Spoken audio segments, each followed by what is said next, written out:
Hi students, first watch the video. Next I will explain the concept related to factor on which the resistance of a conductor depends. Activity. Take a cell, an ammeter, a nichrome wire of length L and 2L and copper wire of length L. Procedure. Connect cell, ammeter, plug key with connecting wire in series and leave the gap between the free ends of wires. Complete the circuit with nichrome wire of length L between X and Y. Now plug the key. Note the ammeter reading. Say I1 is equal to 2A. Now complete the circuit with nichrome wire of length 2L. Note the ammeter reading. I2 is equal to 1A. We can say that I1 is greater than I2.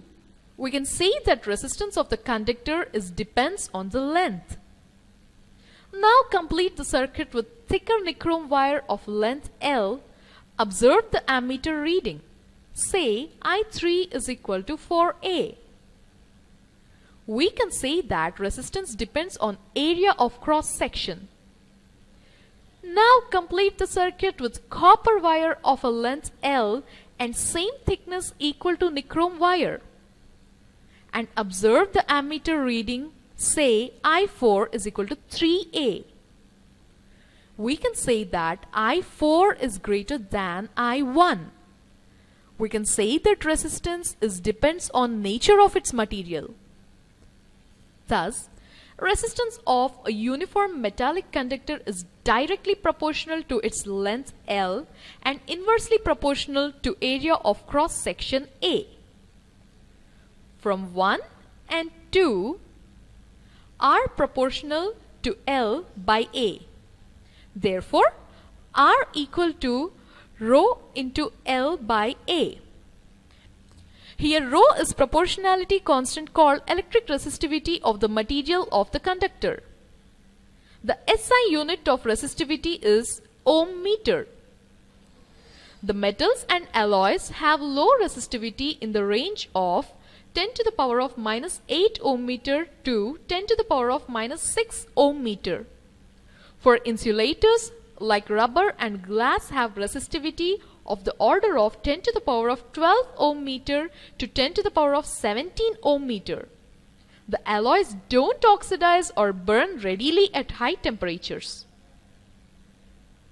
For this, we can use in heating device like electric iron, toaster, bulb, etc. Whereas copper and aluminium are used for power transmission lines. Hi students, Namaste. After watching the video, what you have understand? Yes, I think you are clearly understand the concept of factor depends on the resistance. Correct. So they are taking different length of the wires. They are using the nichrome wires, copper wires, etc. Right. Different area of cross sections of the wire. How it is depends on the resistance of the conductor.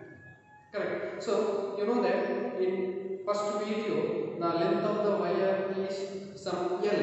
The current is, yes, that is some value they are given 3 ampere. If again in next the length of the wire is increases, the current value is decreases. Correct. In first we are taking the value of length is L. So length of the wire is L. The current is high compared to the second. Right, secondly, the length of the wire is 2L. The current is lower than the value of first current. Correct. The I1 is 3 ampere. The I2 is 2 ampere. The length is different. That means the current is decreases. The length of the wire is increases. Using Ohm's law equation, the current is decreases. The length is increases means that related to the Ohm's law equation, you know that there is I is equal to V divided by R. That means the current is decreases, the value of R is increases. Right? The current is decreases, the value of length is, you know that it is increases. So that the resistance of a conductor, right? The factor depends on the resistance of a conductor. It is proportional to the length of the conductor. It is proportional to the length of the conductor. That means the resistance is increases means length is increases, but the current is decreases. Right, but current is decreases. Next, again, the area of cross section, that means the circumference of the given wire. That is, they are using two different wires.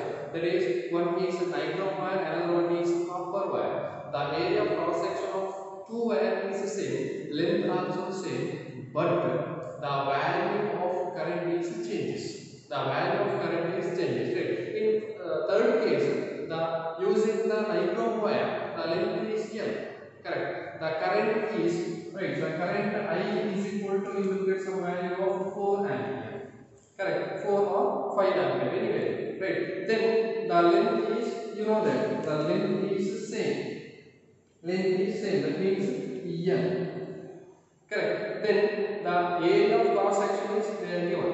The area of cross section is there given, but value of current is increases.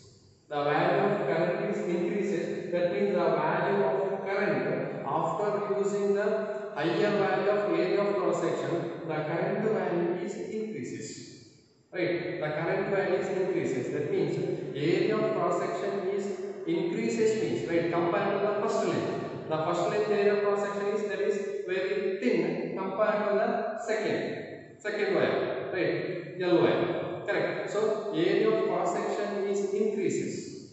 Area of cross section is increases. The value of current also increases. The value of current also increases. That means using Ohm's law equation, the resistance of a conductor is inversely proportional to area of cross section. Clear? The length of the wire is increases, right? The current value is decreases. That means using Ohm's law, the resistance of a conductor depends on directly proportional to length of the conductor. The area of cross section of the given wire is increases.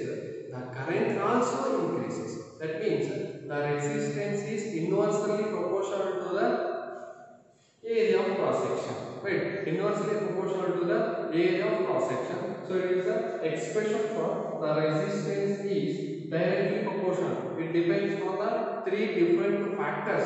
The first one is length of its material and area of cross section of the material and nature of its material. These two are understood. How it is? Because the length of the wire is increases, current is decreases, the resistance also increases. Right, the length of wire, the area of cross section of the wire is increases, current increases. If current increases means inversely proportional to the resistance. The resistance value is decreases. Right. So that the expression for resistance of the conductor R is directly proportional to length of the wire and area of cross section. Correct. Next one, in last step they are using two different wires. The one is nylon wire, another is which one? The copper wire. Yes, copper wire. These two wires, it has the same length, same area of cross section, but the value of current is changes. The value of current is changing. That means it is depends on some nature of its material. So if we are using the different material or different wire means the current will be changed. The current will be changed, and it depends on the resistance also. It depends on the resistance also. So here that is called as resistance of it. That is, these are the factors depends on the resistance. That means three factors depends on the resistance. One is length of the material, area of cross section of the given wire, and third one is it depends on the nature of its material. Nature of its material. These are the three factors depends on the resistance. Expression R is directly proportional to length and inversely proportional to area. That's why equation R is equal to rho into L divided by A. Right. Then you know that rho is called as proportionality constant. Rho is called as proportionality constant. That proportionality constant is called as resistivity. That proportionality constant is called as, that is, resistivity. That is called as resistivity. right? So R is directly proportional to resistivity.